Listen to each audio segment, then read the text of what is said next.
Welcome to The Explainer. Today, we're unpacking a truly mind-bending case. We're talking about a situation where the strict mathematical laws of complex systems physics collided right into criminal law. It's the wild story of Dr. Chen Jingyuan. He's a scientist who basically got caught in the crushing gears of the legal system over a simple social media post. But instead of just rolling over, he decided to fight back. And he didn't just use legal precedent. No, he used the fundamental laws of nature. So think about this for a second. Could you actually use the laws of physics to beat a criminal charge? Imagine you're facing years in a prison cell over an ordinary retweet. It's something we all do literally every day. But instead of relying on your standard run-of-the-mill legal argument, you construct this rigorous defense using advanced network theory, thermodynamics, and high-level mathematics. Well, that is exactly what happened here, and honestly, the logic behind it is just brilliant. Okay, let's dive into this. Here is our roadmap for unpacking this intellectual puzzle. First up, the arrest and the charge. Second, the missing legal element. Third, Dr. Chen's physics-based defense. Fourth, the empirical facts. And finally, the expert consensus. All right, starting off with Section 1, the arrest and the charge. We really need to trace the chronological sequence of this case so you can feel the stakes involved here. So, September 2022. Dr. Chen is abruptly arrested at his home by police.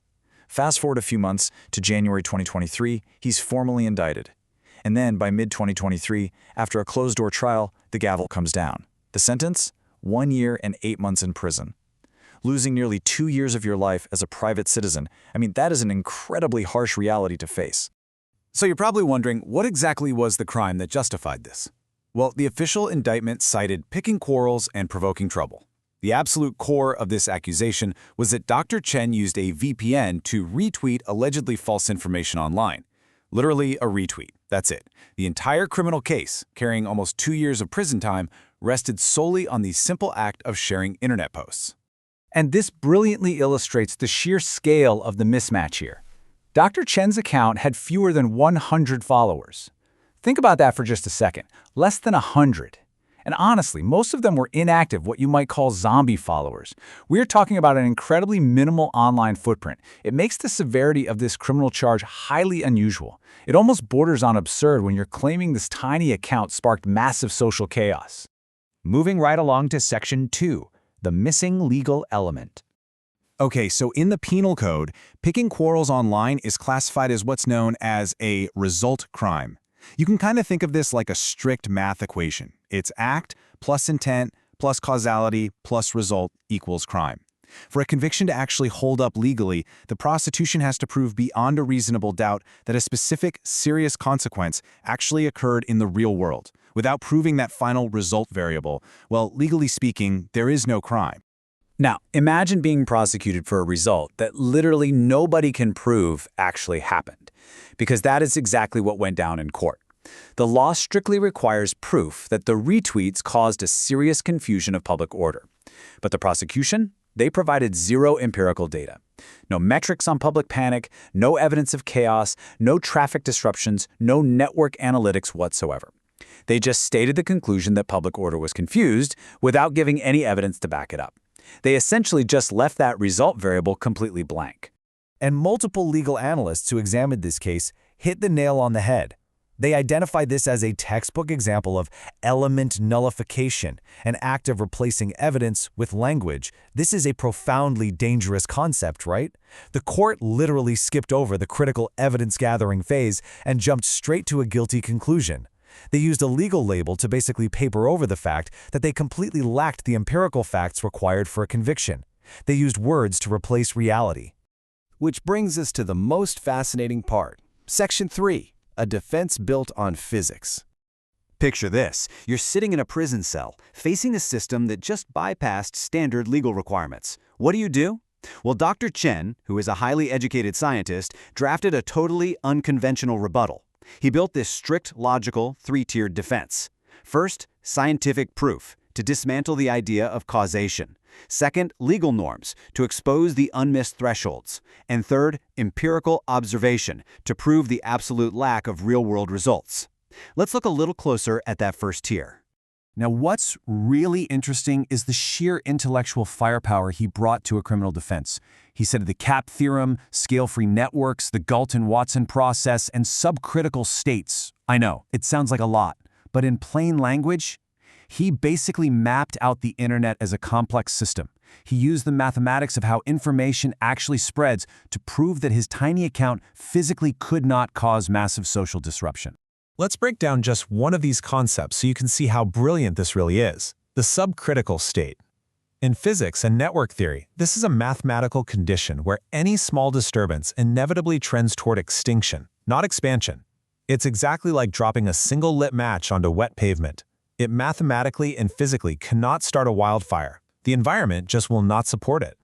He also mapped his social media account onto the Galton-Watson process, which models branching networks. You probably recognize the term R0 from viral outbreak models we've all seen over the last few years. Well, Dr. Chen applied that exact same mathematical logic to a viral tweet. Because he was a fringe node with under 100 followers, the reproduction rate of his post, his R0, was strictly less than 1, meaning any information he shared would immediately die out. The prosecution was claiming a butterfly effect caused massive chaos, but Dr. Chen proved mathematically that a system-wide avalanche starting from his account was literally impossible.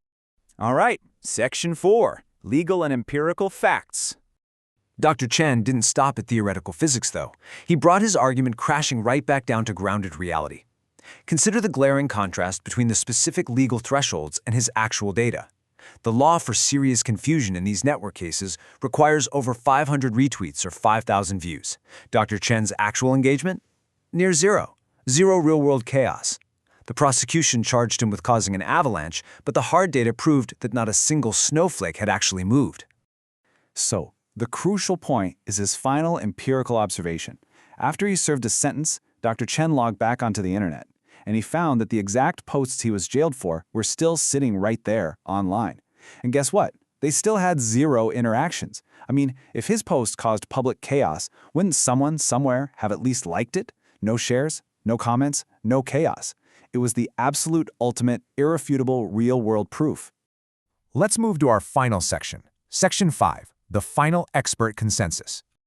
When multiple expert AI models were fed the primary documents of this case to run an objective analysis, they reached a startlingly unified conclusion. Across the board, the consensus was that the court engaged in result element nullification and an evidence-free conviction.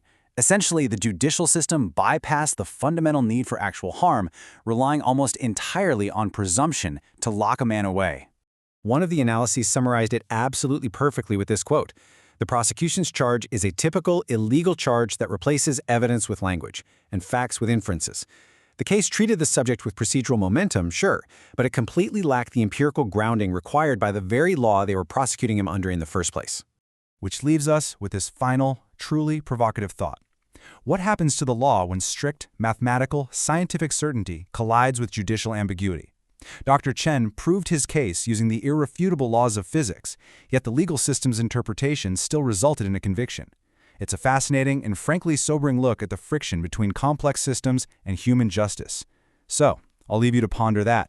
Thanks for joining me today on The Explainer, and remember to keep looking for the structure behind the story.